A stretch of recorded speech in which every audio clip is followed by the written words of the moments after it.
اور صحیح احادیث میں ہے کہ خاک کربلا کو رسول اللہ صلی اللہ علیہ وآلہ وسلم چومتے تھے تبرکا، اس کا بوسہ کرتے تھے، سلام اللہ علی رسول اللہ وعلی عطرتہ۔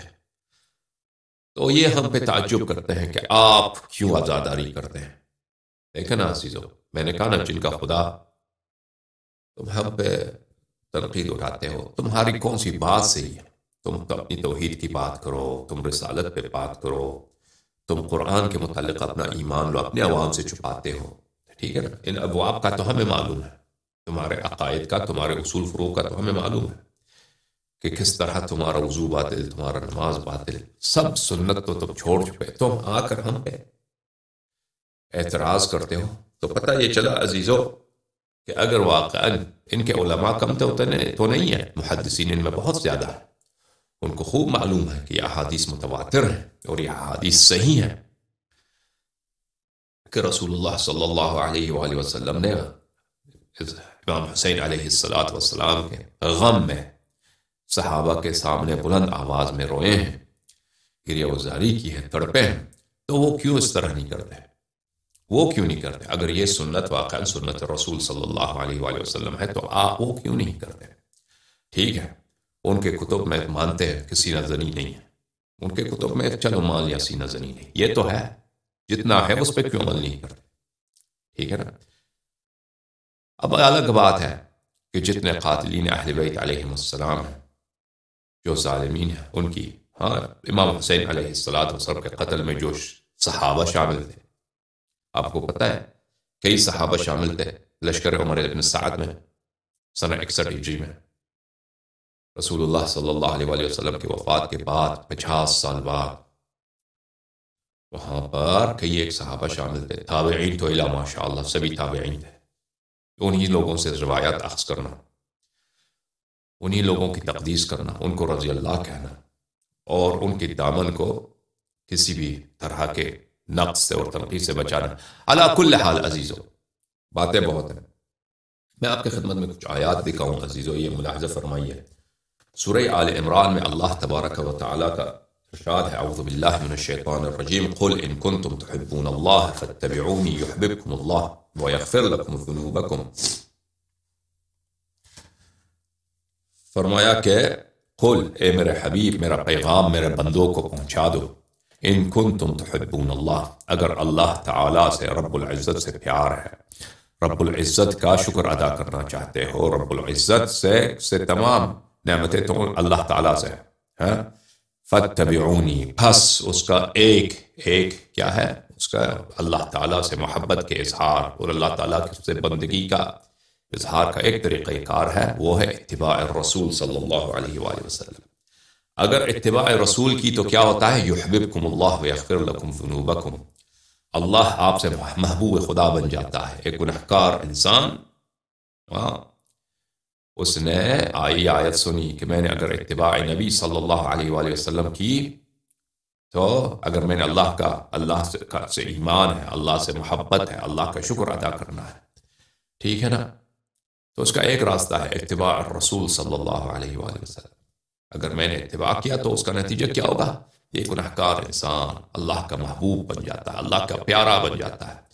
اور کیا کوئی شخص اپنے پیارے کو، اپنے محبوب کو جہنم بھیجتا ہے؟ کبھی نہیں۔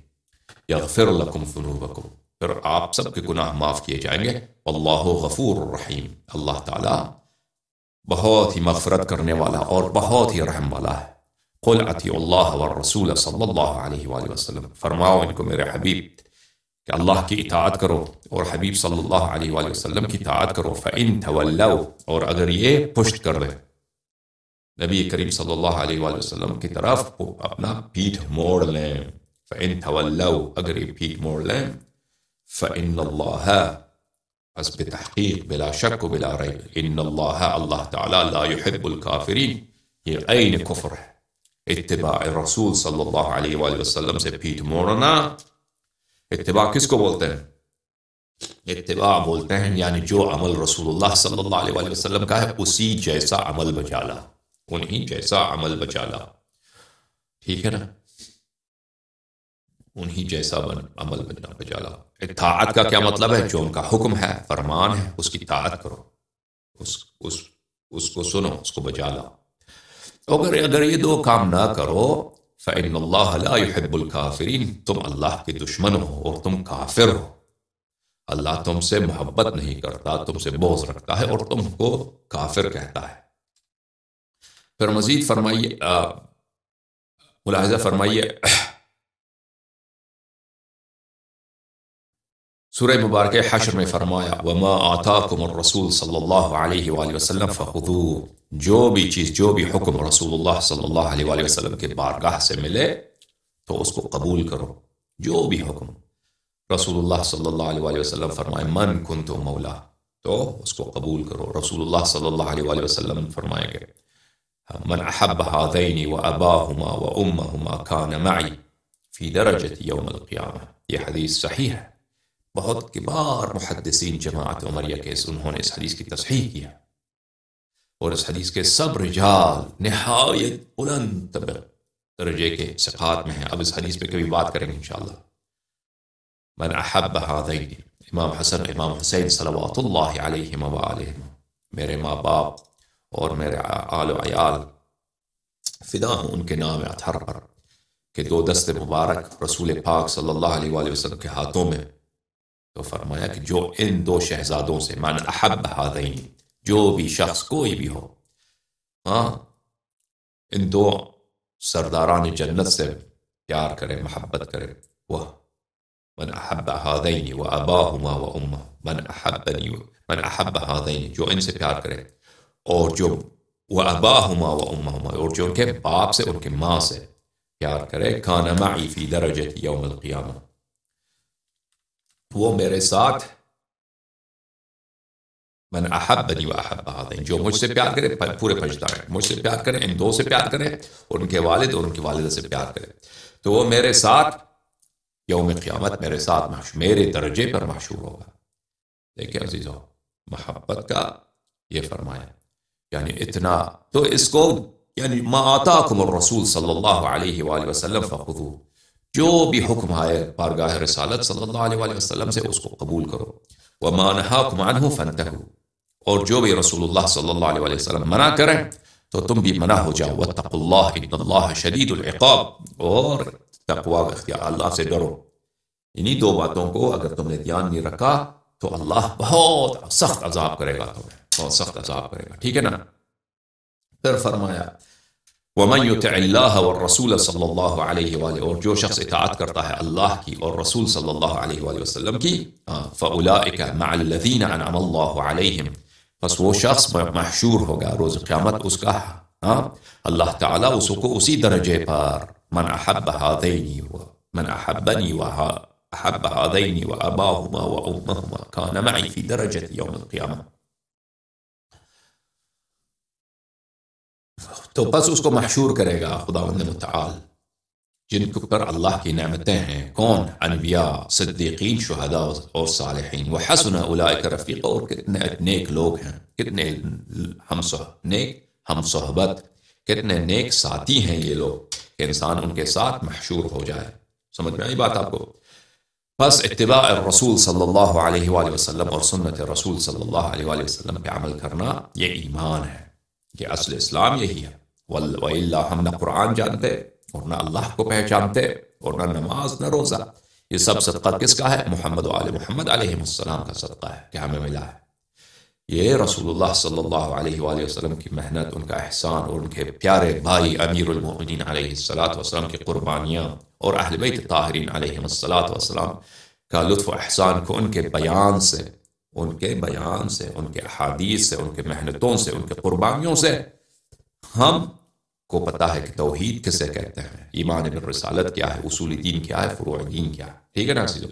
تو یہ سب احسان ہے کن کا؟ رسول اللہ صلی اللہ علیہ وآلہ وسلم کا۔ اب ان کی سنت میں سے ایک بہت اہم جز کیا ہے؟ محبت اہل بیت علیہ السلام، محبت اہل بیت علیہ السلام، یہ تو اپنی جگہ ثابت ہے، اس کا کوئی انکار نہیں کر سکتا، کیونکہ پہلی محرم ہے۔ تو بات کرتے ہیں ان کی سنت میں ایک اہم جز کیا ہے؟ مصیبت اہل بیت علیہ السلام پہ گریہ و زاری کرنا اور تڑپنا، حالانکہ ان کی حیات طیبہ میں، رسول اللہ صلی اللہ علیہ وآلہ وسلم کی حیات طیبہ میں اہل بیت علیہ السلام پہ مصیبت نہیں آئی. سب سے بڑا سپر بلاؤں کا کون تھے؟ خود رسول اللہ صلی اللہ علیہ وآلہ وسلم تھے، کیونکہ ان کے ہوتے ہوئے کسی کو جرأت نہیں تھی کہ اہل بیت علیہ السلام پہ ظلم کریں، لیکن ان کے جانے کے بعد اہل بیت علیہ السلام پہ بہت ظلم ہوا. وہ ظلم ہوا جو کسی نبی کے آل پہ نہیں ہوا. تو ان مصائب پہ رونا، گریہ کرنا، عزاداری کرنا، یہ رسول اللہ صلی اللہ علیہ وآلہ وسلم کی سنت ہے. اب حالانکہ اس وقت مصیبت نازل بھی نہیں ہوئی، اگر رسول پاک صلی اللہ علیہ وآلہ وسلم زندہ ہوتے، اور وہ زندہ ہیں، اگر زندہ ہیں، اگر ہماری آنکھ کھلی ہوتی، ٹھیک ہے نا، اگر ہم مشاہدہ کر سکتے کہ جب مصائب نازل ہوئے امیر المؤمنین علیہ السلام پر، حضرت زہرا اطہر سلام اللہ علیہا پر، امام حسن مجتبی علیہ السلام پر، اور پھر سید الشہداء علیہ السلام پر، رسول پاک صلی اللہ علیہ وآلہ وسلم کی کیا حالت ہوئی ہوگی اس کا تو ہم اندازہ بھی نہیں کر سکتے. بہرحال ملاحظہ فرمائی لوگوں، یہ کتاب ہے کتاب المصنف فی الاحادیث والآثار، تالیف ابن ابی شیبہ الکوفی. میں معذرت چاہتا ہوں، میں آج جو ہے مخالفین کی کتب سے کچھ رونے کی سنت، گریہ وزاری کی سنت آپ کی خدمت میں پیش کرتا ہوں. پھر انشاءاللہ تبارک و تعالی اللہ نے چاہا تو آنے والے ایام میں انشاءاللہ گریہ وزاری، مصائب، سینہ زنی، زنجیر زنی اور دوسرے جو عزاداری کے مظاہر ہیں انشاءاللہ تبارک و تعالی ان کے متعلق، اور ان کی ثواب، کہ ان کے ثواب کا کوئی اندازہ نہیں کر سکتا، اس کے ثواب کا کوئی اندازہ نہیں کر سکتا. یعنی بے حد بے نہایت اس جیسا با فضیلت عمل دنیا میں ہے ہی نہیں. سمجھ میں آ رہی نا؟ خلاصہ کلام یہی ہے.